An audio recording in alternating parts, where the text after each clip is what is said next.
नमस्कार मित्रांनो, माझं नाव आहे भालचंद्र. मराठी ज्योतिष कट्ट्यामध्ये आपल्या सर्वांचं स्वागत आहे. आजच्या व्हिडिओमध्ये आपण चर्चा करणार आहोत दिनांक 2 मेला गुरुचं राशांतर होणार आहे. म्हणजे गुरु जो की आता मेष राशीमध्ये भ्रमण करतो आहे, तो वृषभमध्ये भ्रमण करणार आहे. त्याचे जे प्रभाव किंवा त्याचे जे परिणाम असतील हे मिथुन लग्नाच्या कुंडलीकरता कशा प्रकारचे असेल या संदर्भातली खुलासेवर चर्चा आपण या व्हिडिओमध्ये करणार आहोत. या आधीचा म्हणजे आत्ताचा जो गुरु चालला आहे तो साधारण मेष राशीमध्ये चाललेला आहे. त्याच्या संदर्भातले काही महत्त्वपूर्ण अनुभव तुम्ही घेतलेत असेल. आता हा जो मेष राशीतला तुमचा गुरु आत्ता चाललेला होता त्याच्या संदर्भात जास्त सांगायचं झालं तर पहिली गोष्ट म्हणजे तुमचा जो कॉन्फिडन्स होता हा गेल्या वर्षामध्ये जबरदस्त दिसून येत होता.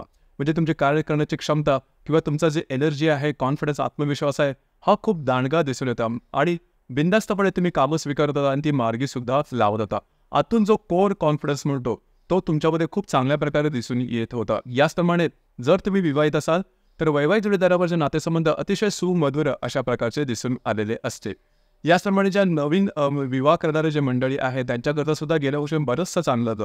म्हणजे विवाह जुळून येणं, एंगेजमेंट होणं, प्रत्यक्ष विवाह होणं आणि जे विवाहित आहेत त्यांच्या वैवाहिक जोडीदारावरचे नातेसंबंध अतिशय सदृढ राहणं अशा प्रकारचे अनुभव तुम्ही चांगल्याच प्रकारे घेतले असेल.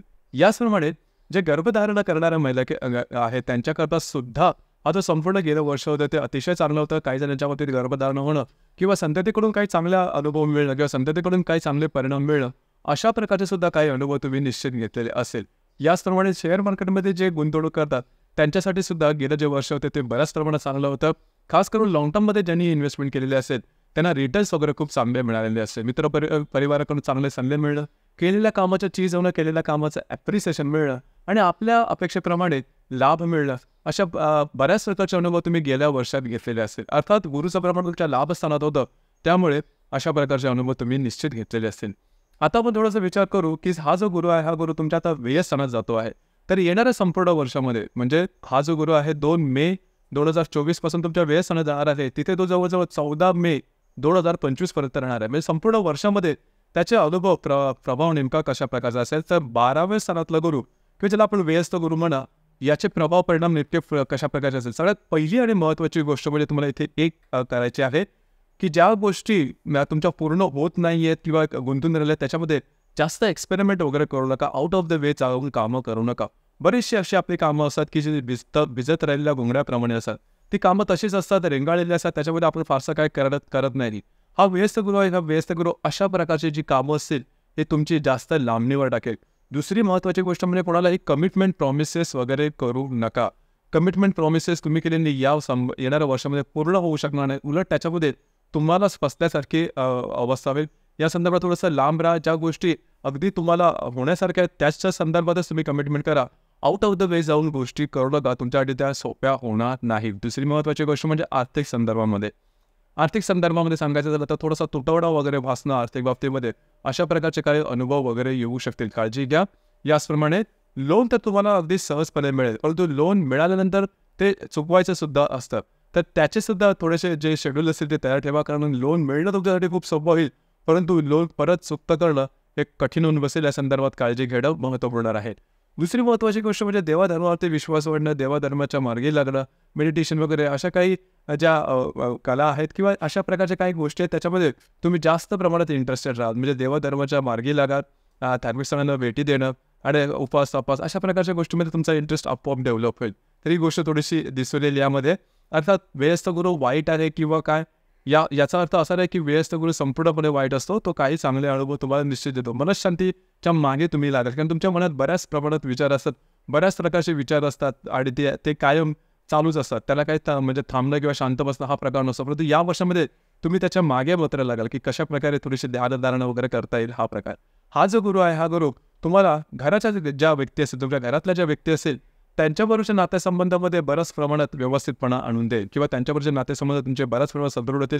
तुमचे घरातल्या व्यक्ती आणि तुमच्यामध्ये एकोपा वगैरे चांगल्या प्रकारांचा निर्माण होईल. सो ती गोष्ट चांगली आहे. याचबरोबर जर का तुम्हाला नवीन घर घ्यायचं असेल, वास्तू घ्यायचं असेल, वास्तूमध्ये काय रिनोव्हेट करायचं असेल तर त्या संदर्भातले सुद्धा काही संधी तुम्हाला हा जो गुरु आहे तो निश्चित देईल. आता इथे दुसरी महत्त्वाची गोष्ट म्हणजे आरोग्य संदर्भातले त्रास हे तुमचे थोडेसे जास्त असतात. म्हणजे इतर व्यक्तींशी तुलना केली तर आरोग्याच्या संदर्भातले त्रास छोटे मोठे किंवा अगदी मोठे सुद्धा थोडे असतात किंवा त्याची लक्षणं सुद्धा दिसतात. तर अशा प्रकारचे काही आरोग्याचे त्रास तुम्हाला असतील त्यावरती थोडंसं लक्ष देणं गरजेचं आहे, कारण येणाऱ्या संपूर्ण वर्षामध्ये आरोग्य थोडंसं वर-खाली दिसून येईल.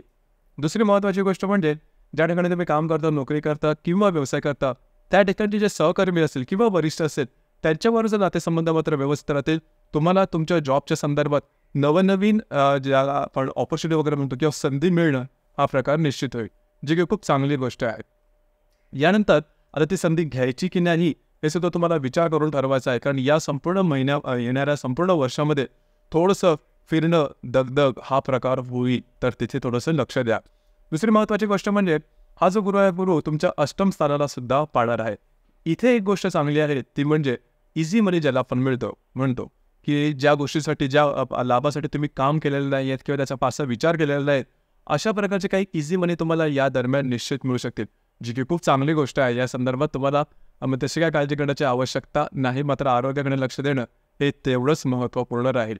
दुसरी महत्त्वाची गोष्ट म्हणजे जर तुम्ही विवाहित असाल तर वैवाहिक जोडीदाराच्या आरोग्याकडे लक्ष देणं गरजेचं राहील, किंवा त्याच्यावर छोट्या मोठ्या गोष्टीवरून थोडेसे असे काय प्रसंग येतील की ज्यामुळे थोडेसे वादविवादाचे प्रसंग निर्माण होणं, थोडेसे तापदायक गोष्टींना सामोरं जावं लागणं, अशा प्रकारचे अनुभव सुद्धा येऊ शकतील. खास करून वैवाहिक जोडीदाराच्या आरोग्याकडे लक्ष देणं गरजेचं राहील. जे तुमचं कार्यक्षेत्र असेल त्या संदर्भात जास्त फिरणं वगैरे होईल, जास्त प्रमाणात फिरणं होईल, भटकणं ज्याला आपण म्हणतो. त्यावेळेला अर्थात तुमच्या लग्नाला, म्हणजे तुमचं जे लग्न आहे, मिथुन लग्नाला फिरणं वगैरे खूप आवडतं, तर तो एक तुमच्यासाठी एक प्लस पॉईंट आहे. परंतु जे वैवाहिक जोडीदाराचं आरोग्य सांगितलं त्याकडे लक्ष देणं गरजेचं राहील. आतापर्यंत तुम्हाला समजलं असेल की येणाऱ्या संपूर्ण वर्षामध्ये नेमकं तुमच्या कोणतं जे क्षेत्र आहे, या क्षेत्राच्या संदर्भात तुम्हाला काळजी घेणं गरजेचं आहे, कोणत्या क्षेत्राच्या संदर्भात तुम्हाला चांगल्या गोष्टीचा अनुभव येऊ शकेल. आता इथे लक्षात घ्या की व्यस्त गुरु हा साधारणतः निगेटिव्ह मानला जातो, परंतु तो संपूर्णपणे निगेटिव्ह नसतो.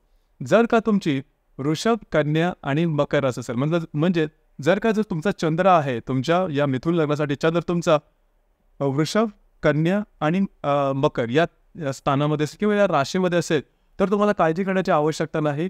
जे काय आपण आतापर्यंत बघितलं, ज्याच्यामध्ये जे एक नकारात्मक गोष्टी बघितल्या, त्या बऱ्याच प्रमाणात तुमच्यासाठी सकारात्मक होऊ शकतील. आता वृषभ, कन्या, मकर याचप्रमाणे जर का तुमचा जन्म 15 मे ते 15 जून, 15 सप्टेंबर ते 15 ऑक्टोबर आणि 15 जानेवारी ते 15 फेब्रुवारी या दरम्यान असेल, तरीसुद्धा तुम्हाला हे संपूर्ण वर्ष आहे हे बऱ्याच प्रमाणात व्यवस्थित जाईल, बऱ्याच प्रमाणात चांगलं जाईल. त्याच्यामुळे तशी काय काळजी करू नका. म्हणजे फार काय म्हणजे आता जे सांगितलं या प्रकारामध्ये जर का तुम्ही बसत असाल, तर आता फारशी काय चिंता करण्याची आवश्यकता नाही. जे काही निगेटिव्ह पॉईंट्स मी सांगितले ते बऱ्याच प्रमाणात त्याची जी इंटेन्सिटी आहे ही बऱ्याच प्रमाणात कमी होईल. आता दुसरी महत्त्वाची गोष्ट म्हणजे कोणाला हा जो संपूर्ण जे वर्ष आहे ते बरंचसं त्रासदायक जाईल, ते साधारण त्यांचे सिंह आणि मीन रास असेल त्यांच्यासाठी हे येणारं वर्ष, किंवा ज्यांचा जन्म 15 फेब्रुवारीपासून ते 15 एप्रिलपर्यंतच्या कालावधीमध्ये असेल, त्यांच्यासाठी हे जे संपूर्ण वर्ष आहे हे बऱ्याच प्रमाणात तापदायक जाऊ शकेल. आता याच्यामधून मार्ग कसा काढायचा किंवा हे तसं होऊ नये यासाठी काय करायचं, कुठल्याही प्रकारचे महत्त्वपूर्ण निर्णय की ज्यामुळे तुमच्या आयुष्याची दिशा बदलेल, कुठल्याही प्रकारचे असे निर्णय की ज्यामध्ये रिस्क आहे, ज्यामध्ये तुम्हाला धोका वाटतोय, ज्यामध्ये तुम्हाला कन्फर्मेशन नाही आहे, अशा गोष्टी अजिबात करू नका. खास करून मीन राशीला मला सांगावं असं वाटतं की त्यांनी तरी अशा गोष्टीमध्ये जास्त फोडूच नका, कारण तुमचे अंदाज चुकणं.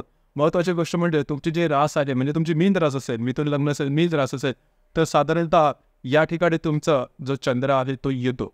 तर या ठिकाणी जे काय कार्यक्षेत्र असेल त्या संदर्भातले चुकीचे निर्णय घेतले जाणं, निर्णय चुकणं, अंदाज चुकणं. ज्यावेळेस तुम्ही निर्णय घ्या त्यावेळेस मला वाटेल की गोष्टी खूप सोप्या आहेत, इतरांसाठी सोप्या झालेल्या आहेत, किंवा तुमच्याकडे कॅल्क्युलेशन सगळे तयार आहेत, कशाप्रकारे आपण निर्णय घेऊन ते इम्प्लिमेंट करू शकतो. असं जर का तुम्ही कॉन्फिडन्समध्ये असाल तर तो कॉन्फिडन्स तेवढा काही चांगला ठरेल असं वाटत नाही. त्रासदायक गोष्टींना सामोरं जावं लागेल, काळजी घ्या. ही गोष्ट अत्यंत महत्त्वाची आहे, कारण ही जी गोष्ट एकदा जर का तुम्ही अशा प्रकारचे काही निर्णय घेतले, तर पुढची ज्यावेळेस तुमची 7.5 चालू होईल मे 2025 नंतर, ती तुम्हाला अत्यंत त्रासदायक जाईल. मोठ्या प्रमाणात सांगायचं झालं तर कुठल्याही प्रकारचे महत्त्वपूर्ण निर्णय या दरम्यान घेऊ नका, जेणेकरून तुमच्या आयुष्याची दिशा बदलेल. सरळ चाला, थोडेफार त्रास होणार, कारण कधी त्रास असतात, कधी चांगले दिवस असतात. त्रास जरी झाले तर त्या त्रासाच्या ह्याच्या प्रेशरखाली जाऊन चुकीचे निर्णय मात्र घेऊ नका, कारण त्याचा जो अनुभव आहे किंवा त्याचे जे परिणाम आहे ते तुम्हाला पुढच्या 2-3 वर्षामध्ये भोगावे लागू शकतील. या ठिकाणी थोडीशी काळजी द्या. हे म्हणजे हे थोडंसं करणं महत्त्वपूर्ण राहील. तर मित्रांनो, हे होतं मिथुन लग्नाकरता वृषभ राशीमध्ये गुरुचं जे राशांतर आहे त्याचे मिळणारे परिणाम कशा प्रकारचे असतील या संदर्भातली चर्चा. आपल्याला हा व्हिडिओ कसा वाटला, आपण त्याचा अनुभव कशा प्रकारे घेतला नक्की कळवा. आणि आपलं जे चॅनल आहे मराठी ज्योतिष कट्टा, हे सुद्धा लाईक शेअर आणि सबस्क्राईब नक्की करा. धन्यवाद.